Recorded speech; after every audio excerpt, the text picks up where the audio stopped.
to do a little cut. This one, my underwear for the like. So I like your own body, but I just want to tighten up a little bit. You know what I mean? Obviously, if you pose, you look better. But if it just, you know. But yeah, I would like to tighten up a bit.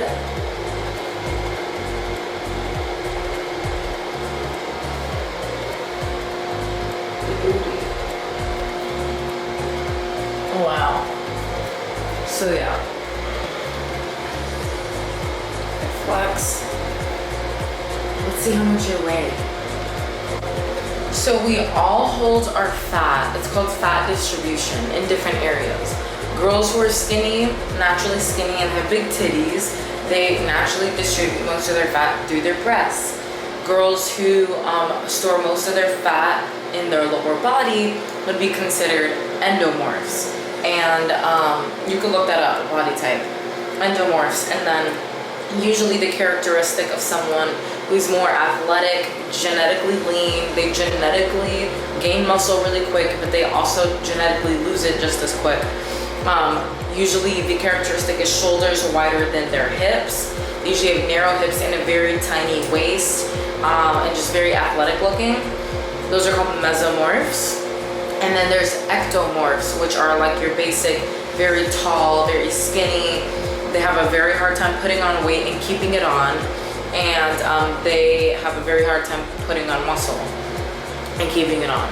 So those characteristics are usually people who are tall, but it's not always that way. You can also be a mixture of the two. So me, I am a mixture of a mesomorph and an endomorph. So I store a majority of my fat in my lower body, in my hips, in my lower back, in my thighs, in my butt. But I also have mesomorph characteristics. So genetically, I gain muscle very quickly, but I can lose it very quickly if I'm not consistent. And I also have a hard time getting weight off of my legs, which honestly I've got a problem with. So I'm just gonna show you physique update one more time so you guys can kind of see. But I'm a little bloated, but I'm happy where I'm at, you know, like it's nothing.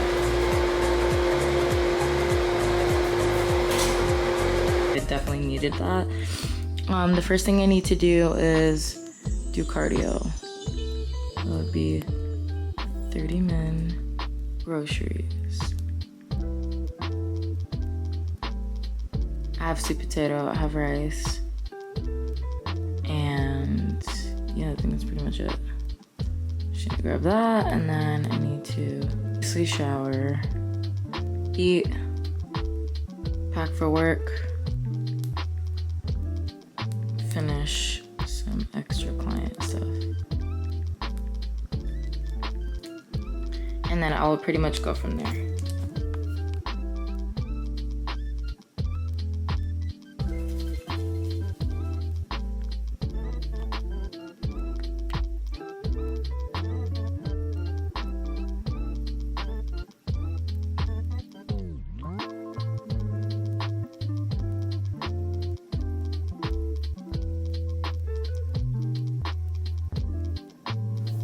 I'm like nervous to check my weight.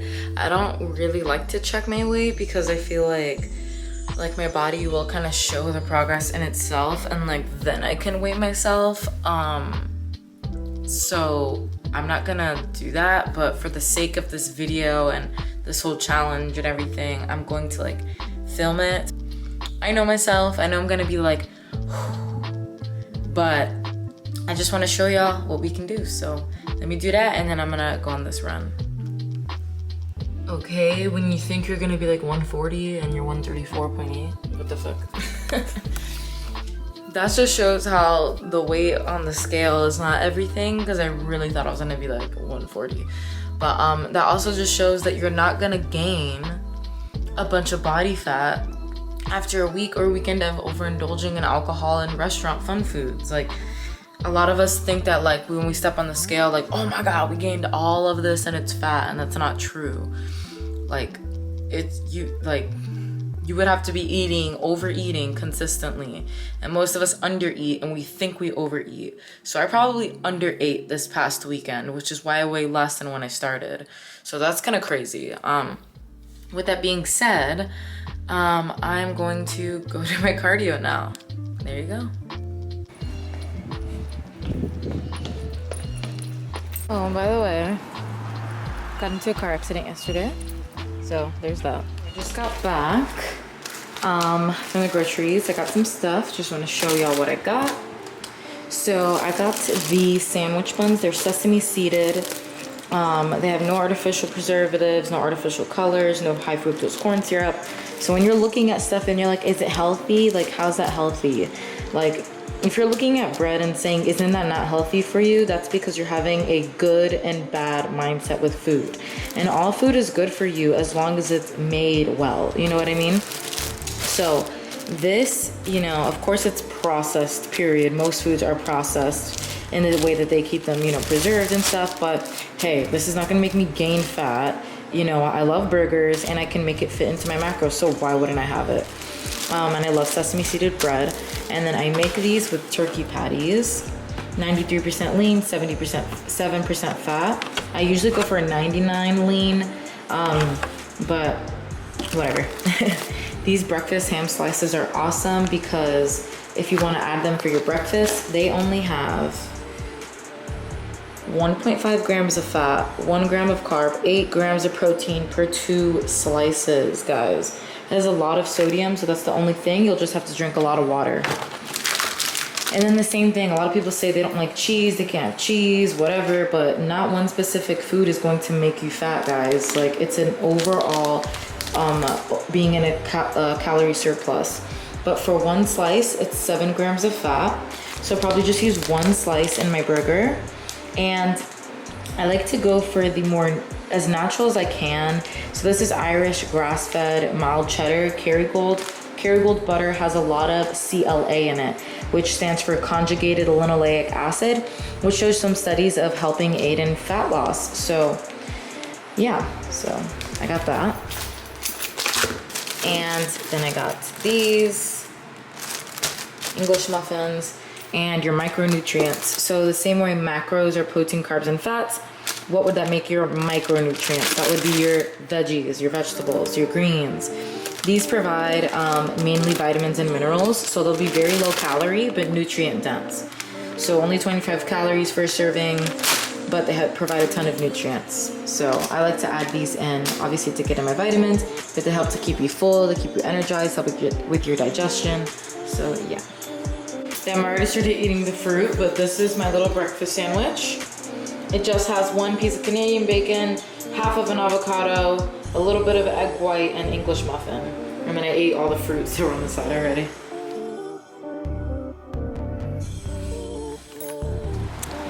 What's it?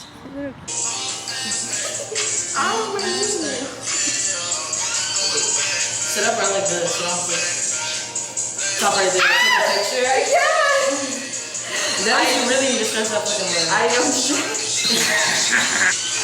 So I'm trying. You think I'm swollen? No, you need iron, bro. Stop! I never want to hit it again. You're breaking me just by sitting on it?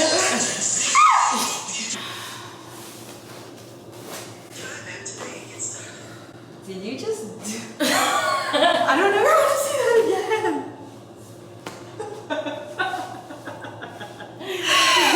Let me get my leg. Boom. What the fuck? You brought that shit over like pretzel, bro. I was like, she has a fake leg. It's prosthetic for sure.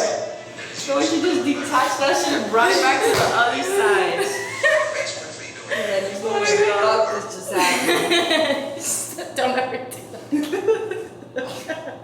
And you're tripping out like, what the fuck? She didn't tell me she had a fake leg.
I want you to, at the bottom, raise your chest up at the top. So you're doing this. I want you to, it's a light weight, but the slower you do it, the more you push through the heel, the harder it's gonna be. So at the bottom, really push through the heels and drive up.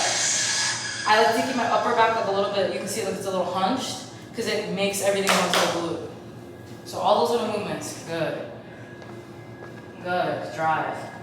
Squeeze the top, squeeze. Good. Down. Lower, the elbows should touch the floor. Good. Good. Chest up. Good, perfect.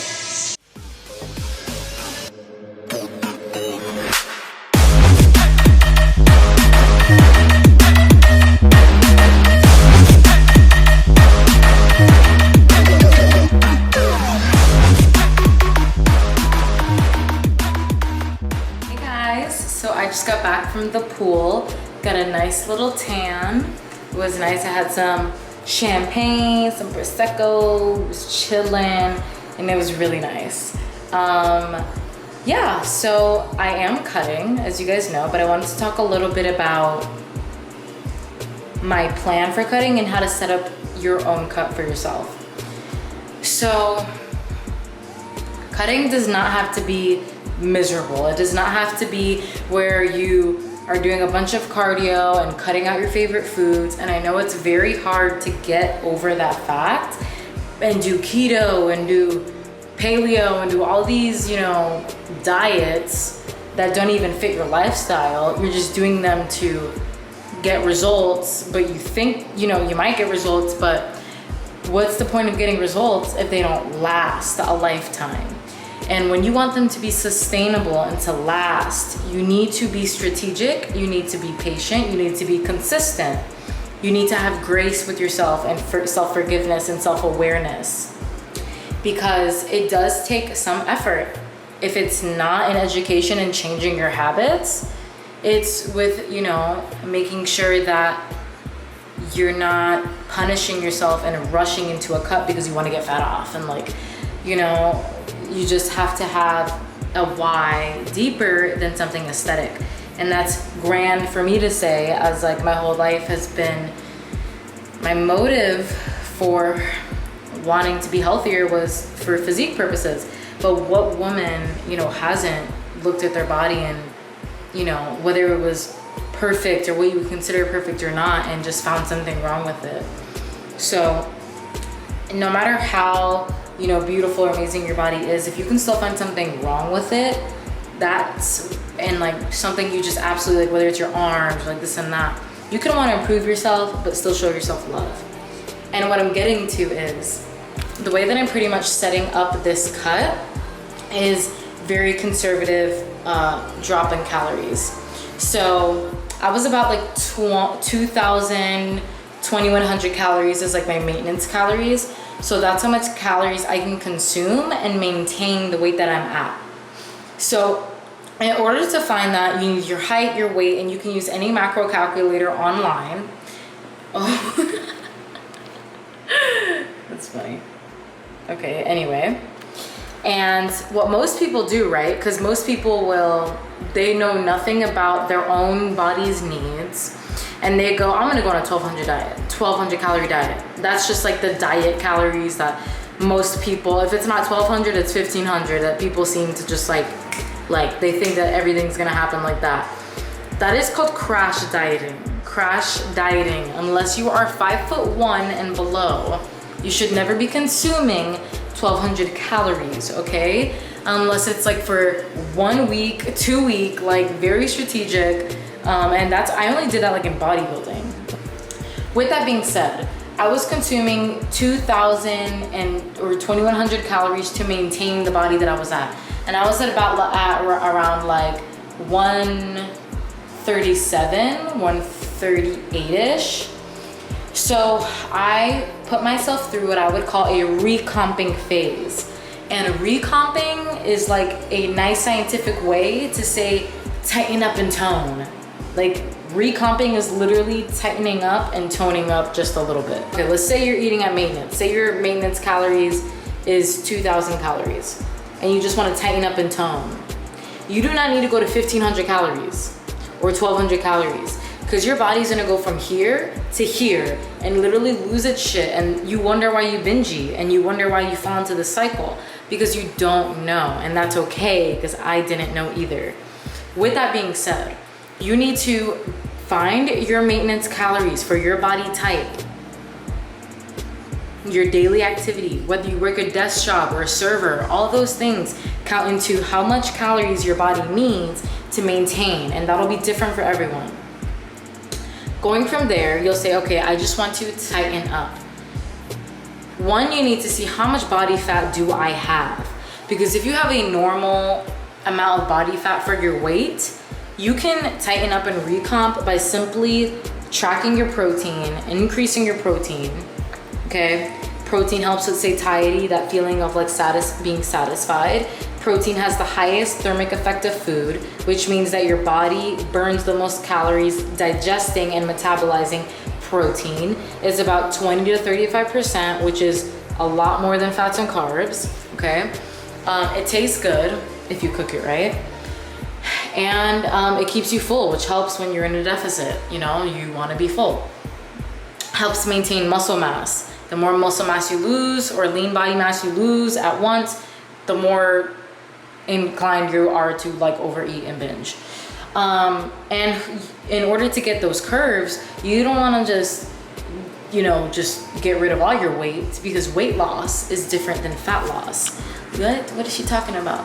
Weight loss is different from fat loss, okay? Weight would be considered all lean body mass, blood, bones, cells, muscle, fat, anything, lean body mass. Body fat is solely body fat from your body. That means muscle is being maintained. Muscle is leaner than fat and gives you those curves that you can build. And then when you slowly put fat back on, that's when the magic happens. So I always go off topic, but if you want to tighten and tone and recomp, you would simply just put yourself slight deficit, 250 calorie deficit for like maybe 4 weeks, and then like a 500 calorie deficit if you really want to cut. And that's pretty much what I did. I put myself in a 250 calorie deficit to lose like maybe a half a pound a week for 2 weeks. And now I'm around like 1 pound a week, like a half pound to a pound a week. I'm not really tracking it like that, but once I get closer to like my photo shoot, and like when I really want to like ramp it up, when I feel like I really want to ramp it up, then I'll do like a 500 calorie deficit for maybe 2 weeks, and that's it. Because your girl, first of all, I don't need to be that lean. Second of all, that's good enough because I'm a hungry bitch. So with that being said, I just got back from the pool, and as a summary, you do not need to crash diet. If you crash diet, guaranteed to binge, guaranteed to get stuck in that yo-yo cycling diet cycle. If you feel the need to do a crash diet, it's because you're not being patient. It's because someone's making you believe that you can do it in that short period of time, which you can't, and keep it on. You will gain it all back. And 3, it's better for your overall mental health. Focus on being healthy, and literally your body will follow. Educate yourself, because you still don't know what being healthy really means. Okay? So let's